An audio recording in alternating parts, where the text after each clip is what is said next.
Assalamualaikum warahmatullahi wabarakatuh. Selamat siang, bertemu lagi dengan, Ibu Ilmi. Hari ini saya akan menjelaskan, pertemuan kedua dalam mata kuliah Reka Medis Elektronik.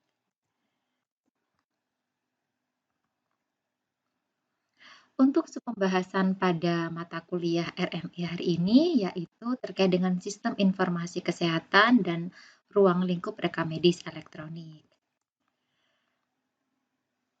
Akan saya berikan definisi secara umum terkait dengan sistem informasi kesehatan dan khususnya di bidang rekamedis elektronik.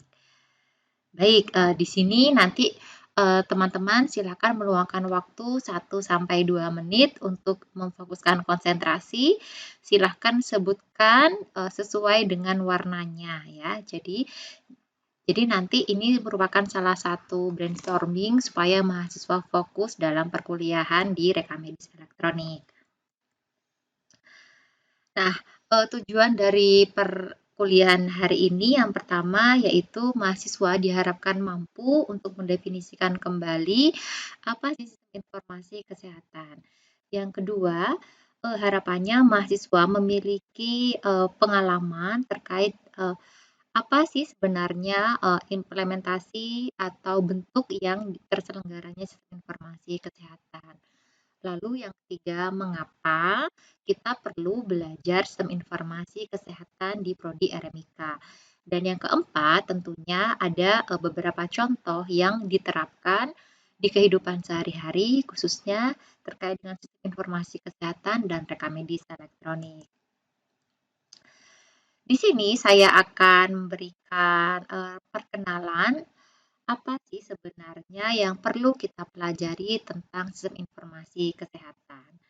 Yaitu sistem informasi kesehatan merupakan suatu volume atau knowledge yang secara kompleks ya, bagaimana mahasiswa itu bisa mengetahui apa bedanya data yang digunakan pada hari ini, kemudian data yang diisikan oleh para pemberi layanan kesehatan, contohnya seperti dokter, yang difungsikan untuk memberikan pelayanan kepada pasien tanpa menggunakan sistem informasi. Tentunya teman-teman sudah pernah melihat yang namanya rekamedis manual.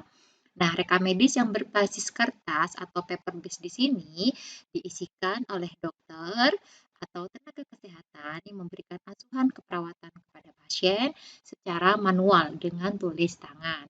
Kendalanya banyak sekali. Satu, karena memang tulis tangan itu lebih capek ya, pegel, belum lagi setelah melakukan pemeriksaan fisik, biasanya rekam medisnya jadinya tidak lengkap atau tulisan tidak terbaca.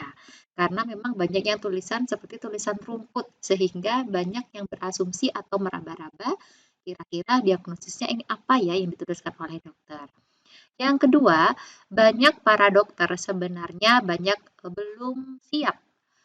Jadi belum siap untuk menerima adanya sistem informasi di bidang kesehatan. Sehingga mayoritas dokter-dokter yang memang lebih suka manual, mereka cenderung menolak.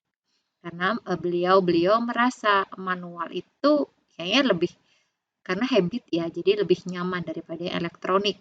Tanpa harus membuka komputer, mengentrikan, itu mungkin menurut beliau-beliau itu sangat lebih lebih berat daripada yang manual.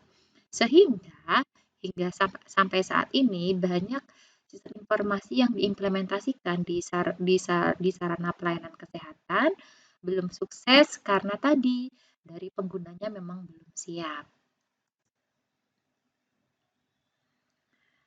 Nah, ini adalah beberapa perkembangan ya sistem informasi kesehatan sebenarnya sudah ada pada tahun 1950 terkait dengan computer science yang berfokus pada medical application ya. Kemudian ada lagi medical computer science, ada berkembang lagi menjadi medical information science, biomedical computing, jadi sistem komputerisasi untuk biomedis, jadi biologi di bidang kedokteran. Nah, yang saat ini sedang ngetren adalah medical informatik atau sistem informasi kesehatan. Dan ada lagi perkembangannya yaitu health on healthcare informasi atau sistem informasi di layanan kesehatan. Ada SIMPUS, ada SIMRS ya. Dan yang terakhir adalah clinical informatics. Nah, clinical informatics di sini adalah sistem informasi yang dikembangkan di sarana pelayanan kesehatan primary ya atau klinik. Lalu bagaimana sih cara mahasiswa bisa memahami terkait dengan definisi medical informasi atau sistem informasi kesehatan? Sebenarnya apa sih sistem informasi kesehatan? Secara simpel ya, secara sederhana di logika simpel kalian harus tersimpan dalam otak adalah penggunaan aplikasi komputer di ilmu kedokteran atau ilmu kesehatan. Nah, secara lengkap, jadi definisi secara lengkapnya adalah suatu proses data. Jadi data di entry di dalam komputer untuk bisa menghasilkan informasi. Karena kita ketahui informasi adalah kumpulan data yang diolah. Nah, dari informasi yang terentry di dalam komputer akan menjadikan suatu pengetahuan di bidang kesehatan dan juga di pelayanan kesehatan. Nah, itu adalah definisi lengkapnya. Tapi pada intinya adalah pemanfaatan komputer untuk entry data, olah data atau analisis, kemudian processing data sehingga menjadikan suatu informasi yang dapat digunakan di bidang kesehatan atau kedokteran. Nah, bagaimana dengan fields of medical informatics? Yang pertama ada informasi. Nah, informasi di sini diperoleh dari kombinasi antara pengetahuan dan data. Ibaratnya penggunaan laptop atau komputer. Komputer tidak bisa kita gunakan atau kita entry tanpa adanya pengetahuan dari user, yaitu pengguna, seperti mahasiswa. Kemudian, nah dari data yang dientrikan di dalam komputer ditambah dengan pengetahuan dan dilakukan manajemen atau pengolahan data sehingga hal tersebut dapat mendukung dalam pengambilan keputusan. Yang kedua, dapat digunakan sebagai alat komunikasi ya antara tenaga kesehatan. Jadi data yang telah diolah menjadi suatu sistem informasi dapat digunakan sebagai informasi yang bisa kita tukarkan. Jadi antara tenaga kesehatan untuk mengambil keputusan dalam hal pengobatan lebih lanjut atau pengambilan keputusan di bidang kesehatan. Kemudian basic science-nya, jadi secara ilmiah itu juga bisa digunakan sebagai data klinis ya.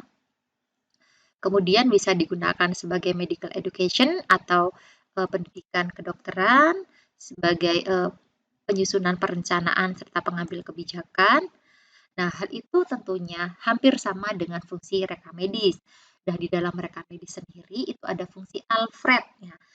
Sama halnya dengan rekam medis yang manual, itu harus memenuhi aspek administrasi, aspek hukum, ya, aspek edukasi, kemudian aspek keuangan, dan harus didokumentasikan. Baik rekam medis manual maupun elektronik yang membedakan hanya pemanfaatan sistem informasi dan teknologi informasi. Jika kita melihat bagaimana cara kita mendefinisikan atau membedakan terkait dengan medical informatik, sebenarnya di sini pada penggunaan sistem informasi kesehatan itu merupakan contoh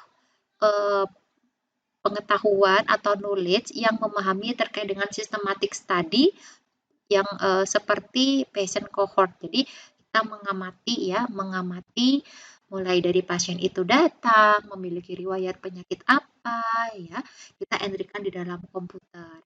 Kemudian pada saat berkunjung, pasiennya itu menceritakan anamnesisnya apa, dilakukan pemeriksaan fisik, pemeriksaan penunjang, hingga dokter tersebut menegakkan diagnosis. Nah, data-data tersebut itu dimasukkan ke dalam komputer. Nah, data yang dimasuk atau dientrykan di dalam formulir elektronik itu berupa data biologis, ya, data fisik, data kesehatan, atau data-data yang terkait. Dan yang ketiga, dari data-data yang telah dientrikan, itu bisa diakses oleh tenaga kesehatan yang berwenang, supaya bisa memberikan solusi. Seperti contoh tadi, dokter telah mengentrikan nih diagnosisnya, lalu dokter membuat order atau permintaan resep. Nah, nanti petugas farmasi bisa melihat nih, ketika Jika seorang pasien didiagnosis hipertensi, maka petugas farmasi diminta dokter untuk menyediakan obat penekan atau penurun atau penstabil tekanan darah. Nah, itu bisa sebagai pemecah masalah juga. Setelah pasien itu diberikan obat untuk penstabil tekanan darah, nanti diamati oleh dokter apakah ada perubahan. Apakah tensinya menjadi turun, stabil, atau justru ada efek yang tidak diinginkan. Dan yang terakhir adalah pengambilan keputusan. Oleh karena itu, data yang dientrikan di dalam sistem informasi kesehatan itu harus akurat, valid, dan tepat, serta cepat. Ya. Oke, ini teoritis banget. Teman-teman bisa belajar bahwasanya sistem informasi kesehatan adalah sistematik yang mempelajari terkait dengan ketersediaan, penyimpanan, pengambilan data, proses data kesehatan meliputi data biologis atau data-data kesehatan yang lainnya, di mana ketika data tersebut itu diolah menjadi sebuah informasi dan menghasilkan suatu pengetahuan kepada para pembacanya dengan tujuan untuk menyelesaikan permasalahan serta pengambilan keputusan. Selanjutnya, nah di sini saya akan memberikan gambaran terkait dengan integrated clinical database. Ya. Jadi data klinis atau database yang terintegrasi, nah ini ya yang bulat-bulat ini ya di tengah ini, itu merupakan hasil dari berbagai informasi. Yang pertama, diperlukan adanya pengetahuan terkait dalam database dalam perancangan suatu sistem informasi. Mohon maaf sekali. Kemudian, database tersebut diperoleh dari mana? Dari pemahaman dari tingkat pendidikan. Oleh karena itu, database-database yang dibuat oleh orang IT itu merupakan masukan-masukan dari para user. Tahapan berikutnya adalah pengambilan keputusan dalam suatu sistem. Ada prosesor data, kemudian bagaimana data tersebut dikirimkan. Di sini ada data yang bisa direview. Jadi data klinis yang diakses itu juga ada alertnya, ada pengingat. Kemudian ada sistem komputasi serta interpretasi dan protokolnya. Nah, contoh integrasi data di sini adalah data penyakit, data peresepan obat, data hasil pemeriksaan penunjang, data hasil X-ray, data gizi berupa diet, kemudian data rekam medis, data pendaftaran, data sosial atau proses rehabilitasi, data dari pemeriksaan darah atau jaringan, data yang diakses dari vaskular, dialisis, dan lain sebagainya. Di mana seluruh data ini ketika bisa terintegrasi.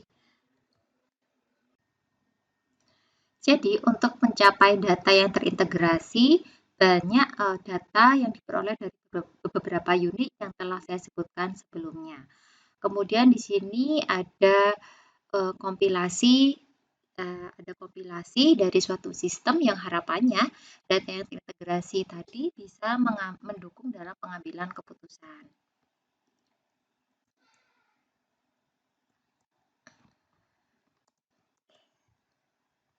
Bentar ya, saya lanjutkan dulu. Nah, ini adalah bagian dari medical informatik.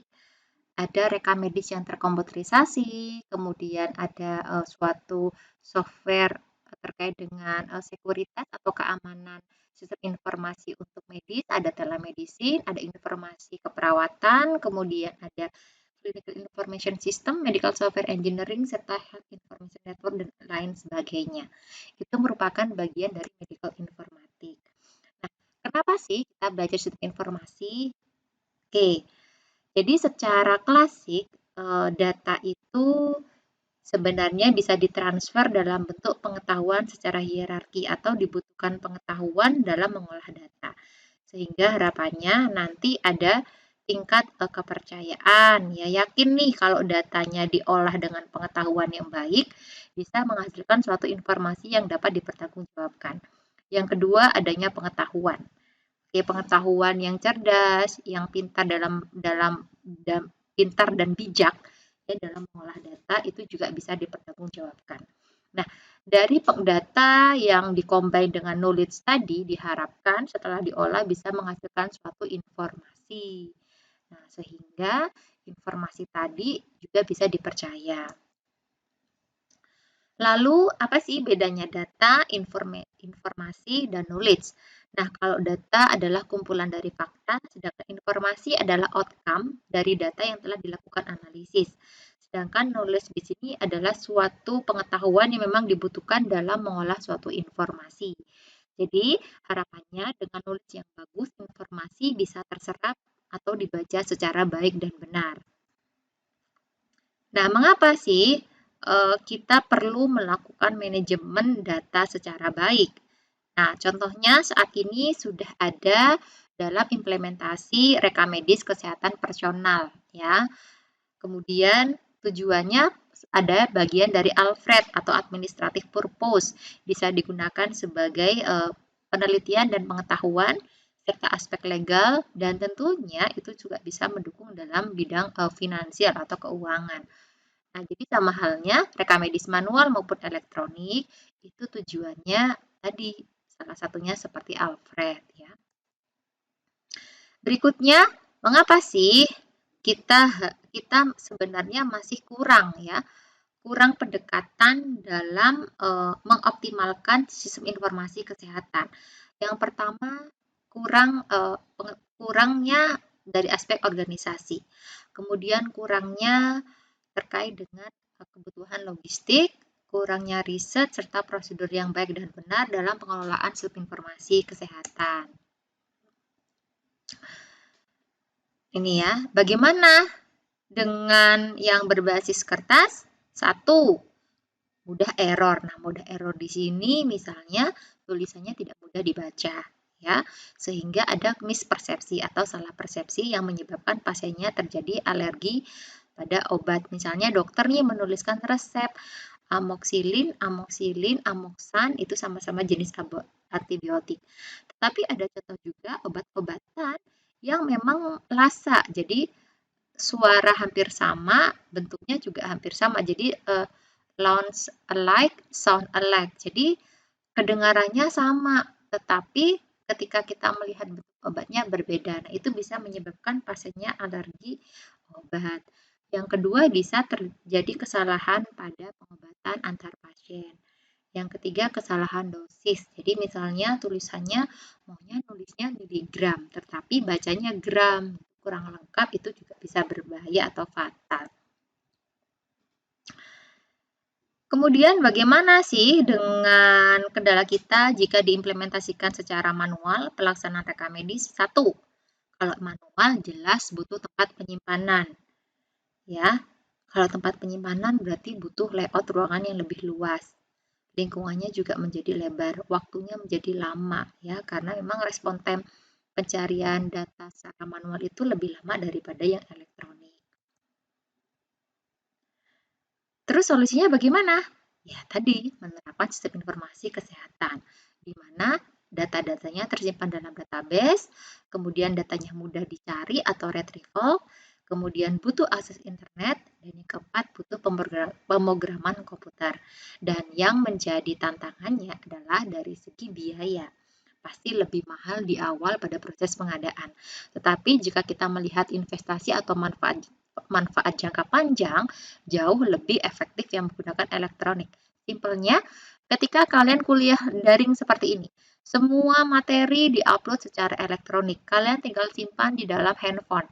Kapanpun, dimanapun bisa kalian baca. Bayangkan, jika zaman dulu kuliah, kalian harus mencetak modul, mencetak bahan kuliah. Ketika ujian bagaimana? Akhirnya tidak dibaca. Ada penumpukan, gampang rusak, gampang terkena air, gampang terbakar. Ya, nah itu salah satu contohnya. Oleh karena itu, memang lebih efektif ya menggunakan sistem informasi kesehatan yang secara elektronik atau komputerisasi. Oke, kita beralih di terkait dengan sistem informasi kesehatan ya, sistem informasi dan manajemen kesehatan. Nah, bagaimana terkait dengan penyelenggaraan sistem informasi kesehatan yang ada di Indonesia? Core modulnya, jadi modul utamanya harus ada modul terkait dengan proses administrasi pasien atau proses pendaftaran. Harus ada modul dokter, modul perawat, ya, modul para manajemen, laboratorium, user management, dan lain sebagainya.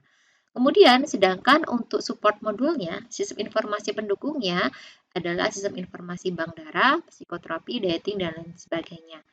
Sedangkan yang enterprise enable modules itu harus ada terkait dengan aset yang memang aset yang tidak bergerak atau investasi, ada aspek keuangan dan juga human resources ya atau HRD. Itu yang harus ada dalam penyelenggaraan sistem informasi dan manajemen rumah sakit.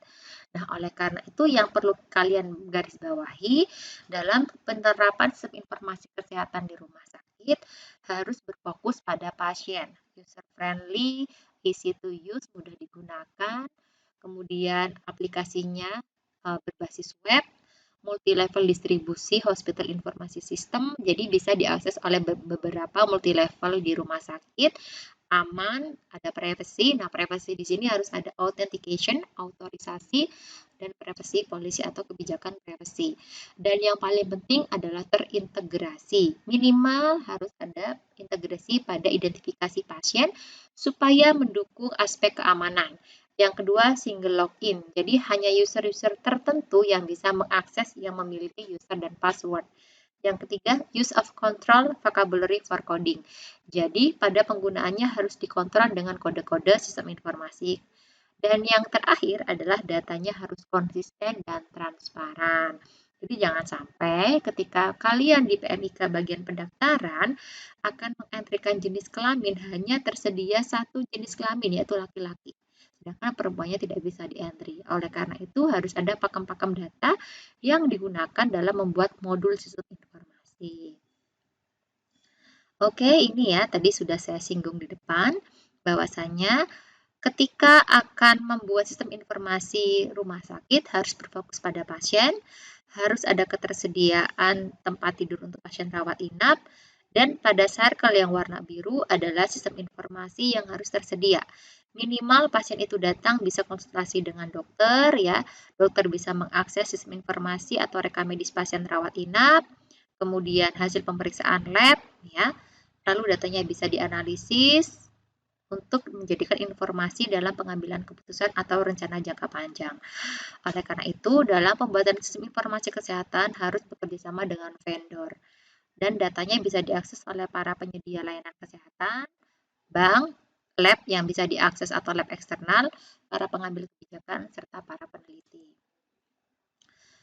Oke, function. Jadi, fungsi utama atau kata kunci dari pasien administration yang pertama, minimal di kegiatan pendaftaran atau front office bisa menyediakan layanan untuk janjian, reservasi dengan dokter, pendaftaran, kemudian untuk intake itu maksudnya untuk kegiatan admission ya, admission, kemudian informasi pasien itu pulang berupa resume medis. Jadi intake itu misalnya pemberian obat-obatan ya. Ini untuk yang inpatient atau pasien rawat jalan.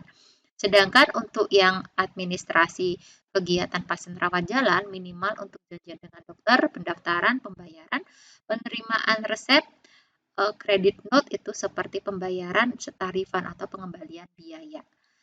Dan untuk bagian kasir harus ada deposit atau deposito keuangan, tagihan, serta pengambilan biaya, serta master patient index. Jadi, meskipun elektronik harus tersedia MPI atau master patient index. Sedangkan di bagian back office, ya di sini bagian back office itu salah satunya di bidang rekam medis, harus ada informasi terkait dengan maintenance ketersediaan tempat tidur, servis layanan kesehatan, servis pembiayaan, serta maintenance untuk data dari dokter-dokter. Jadi bisa mengakses atau mengentry data perawatan kepada pasien, membuat permintaan pada resep atau farmasi. Sedangkan untuk penagihan atau billing pada pasien rawat inap, paling enggak itu harus ada order services. Jadi layanan order, misalnya order tempat tidur, ya, order untuk obat, ya, billing profesional, financial billing, data debit serta data kredit. Sedangkan untuk penjadwalan Sistem informasi juga tersedia untuk penjadwalan staf serta penjadwalan pasien terkait dengan ketersediaan tempat tidur.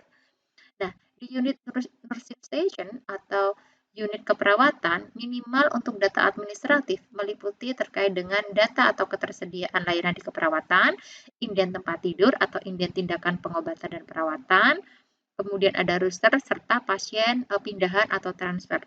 Sedangkan untuk akses nursing station terkait dengan data klinis meliputi terkait dengan kenapa pasiennya itu masuk, kemudian transmisi atau pertukaran informasi antara dokter dengan staf, kemudian maintenance terkait dengan ruang perawatan serta discharge summary atau resume medis. Nah, ini adalah data klinis pendukungnya. Kalau tadi di awal itu yang harus ada di utama, ini adalah support system di modul pendukungnya. Ada sistem informasi untuk lab atau diagnosis, ya ini seperti ini. Kemudian operasi, ya ruang operasi. Jadi operation theater itu bukan bioskop tapi ruang operasi. Kemudian ada master index atau master patient index, ada rekam medis, ada bank darah, kemudian manajemen, physical management system atau itu terapi ya biasanya ya care plans dan serta telemedicine. Untuk resource management minimal terkait dengan ketersediaan stok opnam pada bagian farmasi, general store itu misalnya terkait dengan bagian pengadaan ya, material yang ada di rumah sakit, ambulatori untuk UGD, kemudian kafetaria atau kantin serta perlengkapan kesehatan equipment misalnya terkait dengan maintenance schedule dan lain sebagainya. Nah, bagaimana penerapan teknologi informasi kesehatan sebagai komunikasi informasi? Di sini bahwasanya para kontak center, jadi tenaga kesehatan itu harus paham ya. Kalian juga merupakan salah satu tenaga kesehatan terkait dengan health contact center. Minimal tahu besok bekerja di rumah sakit, PMIK tahu tuh ISDN apa, jaringan LAN WAN, wireless and network. Kemudian itu datanya itu data kesehatan, data kontak center atau data customer service yang tercenter itu juga bisa terintegrasi terkait dengan data electronic medical record atau electronic health record. Kemudian video produk fixed and mobile yang bisa diakses berupa video produk atau promosi. Kemudian ada informasi terkait dengan medical device and virtual monitoring. Sehingga pemanfaatan sistem informasi kesehatan kontak center itu bisa diakses dari medical device and virtual monitoring yang biasanya digunakan oleh tenaga kesehatan, sedangkan untuk mobile atau video produk bisa diakses oleh pasien. Pre-requesting teknologi informasi untuk kesehatan, yang pertama harus tersedia infrastruktur telekomunikasi, meliputi penetrasi telekomunikasi, contohnya program USO, kemudian teknologi komunikasi berbasis kita atau type ya, rekaman, bandwidth, video, voice, text, dan lain-lain. Sedangkan untuk aplikasi yang mendukung teknologi informasi kesehatan meliputi audio, jadi rekaman, visual, data, standarisasi komunikasi, dan data, serta yang terakhir adalah ketersediaan dan kemampuan SDM.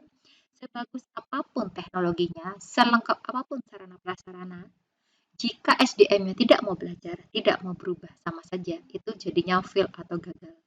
Oleh karena itu, kemampuan SDM sangat penting dalam mengolah medical informatik serta bioinformatik ataupun yang lainnya. Ini contohnya ya.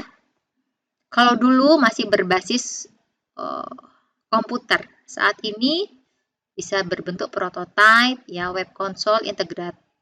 Jadi adminnya bisa mengintegrasi web reporting, jadi laporan kesehatannya diupload di web, bisa diakses melalui komputer, dan juga bisa diakses melalui mobile device. Itu tentunya sudah besok di era distribution digitalisasi 5.0, bukan 4.0 lagi ya, tapi sudah 5. Oke, jadi database bisa diakses. Jadi database itu bisa diakses oleh semuanya. Nah, ini contohnya sistem informasi kesehatan. Ya, harapannya sistem informasi kesehatan dari data puskesmas di sistem dikirim ke Sispo pusat di server pusat. Begitu juga bisa menarik data dari data apotek, industri obat, BKKBN, Pemda, Askes atau Jaminan Kesehatan JKN, pemerintah, masyarakat, rumah sakit, dan lain sebagainya. Oke, aplikasinya seperti apa Ibu? Ada SIMPUS, ada SIM informasi klinik, SIM RS, SIM PMI, SIM laboratorium kesehatan, SIM asuransi, LPLPO atau SIM informasi obat, SIM informasi apotek, perusahaan farmasi, dan lain sebagainya. Nah, sistem informasi kesehatan yang terintegrasi harusnya pihak-pihak yang terlibat di dalamnya bisa saling informasi atau berbagi informasi. Dan pasti ada kontrolnya juga. Jadi tidak semua sistem informasi kesehatan bisa diakses. Misalnya hanya sebatas resum atau data administratif atau hanya riwayat pemeriksaan saja, tanggal kunjungan, pindah lokasi, kapan berobat, diagnosis akhir, dan lain sebagainya. Nah, bagaimana dengan internet in medicine? Satu, perlu adanya internet services dalam layanan kesehatan, membangun website serta portal, ya, yang bisa mengakses serta sharing data, ada protokolnya, ada panduannya, serta telekonsultasi. Contohnya apa? Halo dok, halo dokter, ya, itu sudah bisa. Lewat Gojek aja kita bisa pesan obat dengan konsultasi lewat dokter, lewat kalau Grab itu kalau nggak salah halo dokter. Kalau Gojek, kebalik.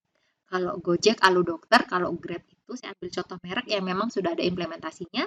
Kalau si Grab itu biasanya pakai K24 atau halo dokter. Jadi dia udah bisa komunikasi.